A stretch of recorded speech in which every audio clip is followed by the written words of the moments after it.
ভারতের ত্রিপুরা রাজ্যের কৈলাসহর থেকে ৭৪ কিলোমিটার পাড়ি দিয়ে মনু নদী মৌলভীবাজার শহরের পাশ দিয়ে প্রবাহিত হয়। বর্ষায় গর্জে ওঠা এই নদীর ভয়াবহতা থেকে জেলাবাসীকে রক্ষার জন্য ১৯৭৫ সালে মনুর দুপারে বাঁধ নির্মাণ কাজ শুরু করা হয়। পরপর কয়েকটি প্রকল্পের মাধ্যমে নদীর দুপারে বাঁধ দেওয়া হয়।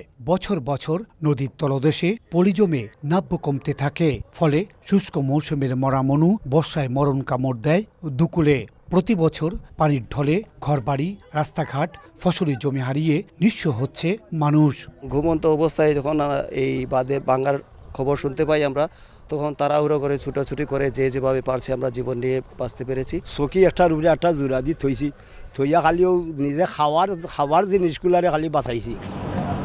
এমত অবস্থায় বাঁধ সংস্কার এবং খননের দাবি জানান স্থানীয় বিশিষ্টজনেরা। বাঁধের নিচে যে প্লেটের উপরে আরসিসি ফাউন্ডেশন দিয়ে ফ্ল্যাটওয়াল করা হয়েছিল, অপরিকল্পিতভাবে বালু উত্তোলন করে এই প্লেটের ক্ষতি করা হয়েছে। দীর্ঘ ৩৫-৪০ বছরের পূর্বে নির্মাণ করা বাঁধ, যার কারণে মৌলভীবাজার শহরবাসী আজকে কয়েক বছর যাবৎ হুমকির সম্মুখীন, এবং এই হুমকি থেকে রক্ষা পাওয়ার জন্য গাইডওয়ালকে সংস্কার করা প্রয়োজন, এবং যে সমস্ত এলাকায় গাইডওয়াল নাই শহরের, সেই সমস্ত এলাকায় গাইডওয়াল নির্মাণ করা প্রয়োজন।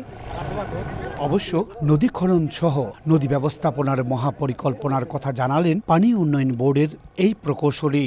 মনু নদী ড্রেজিং সহ চরগুলি অপসারণ করে দুই পারের বাঁধ শক্তিশালী করার জন্যে পানি উন্নয়ন বোর্ডের পক্ষ থেকে ডিপিপি প্রণয়নের কাজ প্রক্রিয়াধীন অবস্থায় আছে। আগামী শুষ্ক মৌসুমের মধ্যে কাজ শুরু করার নির্দেশনা দিয়েছেন তারা। ১৯৭৫-৭৬ সালে শুরু হওয়া মনু প্রকল্পের বাঁধ নির্মাণ কাজ ৪ দফায় শেষ করতে ব্যয় হয় প্রায় ১০০ কোটি টাকা। ইকরামুল কবির, সময় সংবাদ, মৌলভীবাজার।